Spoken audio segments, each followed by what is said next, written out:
am sitting here with Diane Holland, who lost her husband in NYPD, or Richard Holland, to kidney cancer, a result of breathing in the 9/11 toxins. And we lost him in 2012. But Diane is very active in a group I first heard of thanks to Bob Ganley, the Deputy Police Commissioner, who is also here with us. It's called HOPS, Helping Our Post 9/11 Survivors. Never heard of that group. Tell me about the group, and then tell me about these brilliant quilts that you make that listeners can buy and help your cause. Thank you. Well, HOPS started, the department has various events for families, Medal Day, all types of recognition and honoring the loss of the officers. So when we get together down at 1PP and we meet, I met two other women, Dolores Weiner and Bertha Merriweather, who Bertha lost her son, Detective Tommy Merriweather, and Dolores lost her brother, Detective Thomas Weiner.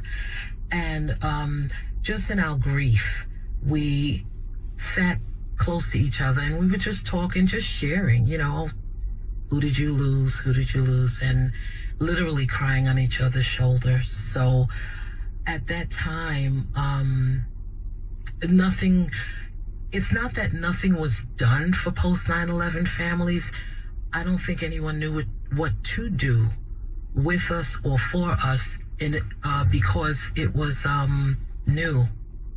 The deaths were at that time. And who knew that they were going to get so much worse and that there would be so many more? At that time, I think it was 64 officers, male and female, who had passed from 9/11 related illnesses. And it was frightening. It was still frightening for us. So in our grief, we said we need to do something to help other post 9/11 families, especially when we would hear that, oh, there's going to be 30 more families for the next year's Police Week honorings and things. And, you know, we just had to do something to help other families cope. So we started by going to the funerals just to give the wives, to be there for them. And few husbands, but mostly wives, the support. And of course, as soon as they would meet me, they would say, well, you know exactly what I'm going through. You know how I'm hurting and what I'm feeling. When I was at Police Week, there was a woman there, and she was giving out quilts. She had a certain criteria to receive a quilt for your loved one. And my husband and Dolores' brother didn't meet the criterias. And there was a few other ladies there who, it was the same thing. She just had her own criteria, and there's nothing wrong with that.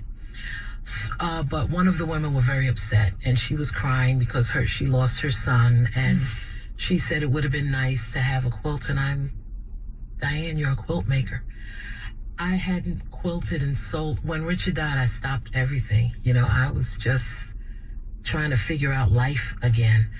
But I remember how he loved watching me sit and make these quilts, and he was just fascinated by cutting up fabric, constructing it and making these beautiful quilts. And I said, you know, I could do this. So at the time, it was Commissioner Bratton, and I spoke with him, and he let me speak to Chief Burns, and at the time it was Deputy Commissioner Perez. She was there. And I said, I want to make quilts for every family who lost a loved one to 9/11 related illnesses, every NYPD officer. So at first I was looked at like, you're going to do that? And I said, yes, I want to do that. So the first quilt that I made, which is at the original Police Academy. It's all of the officers, including my husband, up to that time who died, is 3 quilts. They're like 6 feet by 9 feet, and all their pictures.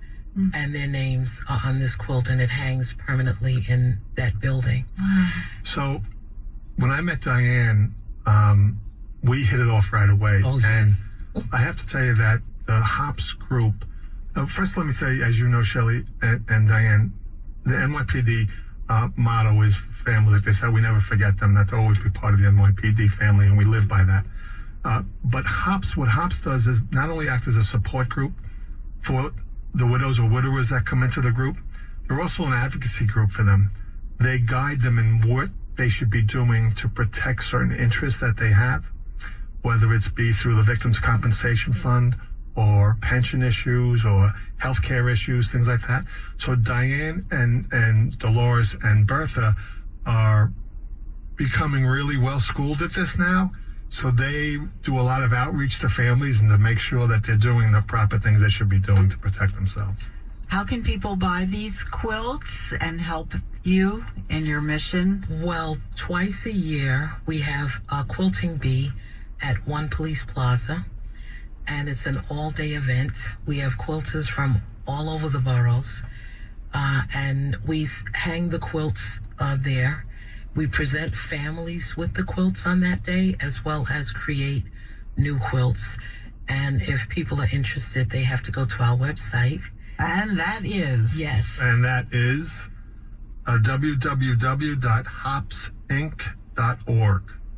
And you can certainly look at that website. It has a lot of information on there. And yes. People would be able to donate as well to the organization. Yes. And allow them to continue. And if they're quilters, can they join you? Yes. Creating? Okay. Oh, yes. I just want to get to, because we're running out of time, Deputy Police Commissioner Bob Ganley, I don't know if you're even free to share this information. How many current NYPDers are ailing from September 11th toxins? We really can't put on a number on it now. Some don't know they're sick. And we only find out a lot of times when they have since retired and they may not live in the state anymore. And then the phone calls come in. How can we help? What can we do? I just recently got a call from a member that retired and moved to Las Vegas. He has to come in here to Sloan Kettering for treatment. So to put a definite number on the amount of sick, I'd say we're well over 100. And others, we have actually over 200 that have passed away that we can definitely say that they were there and that was the cause of it.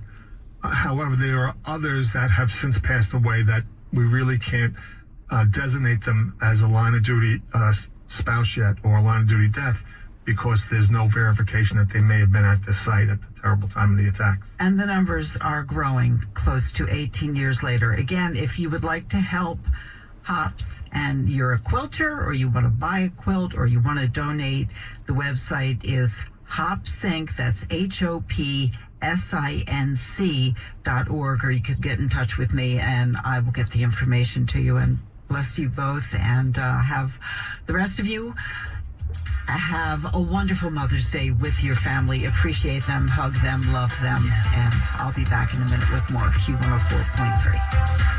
You've been listening to Sonstein Sunday. Because of my faith in God and how I feel about humanity, we have to accept some hard things, and this was one of the hard things that I had to accept.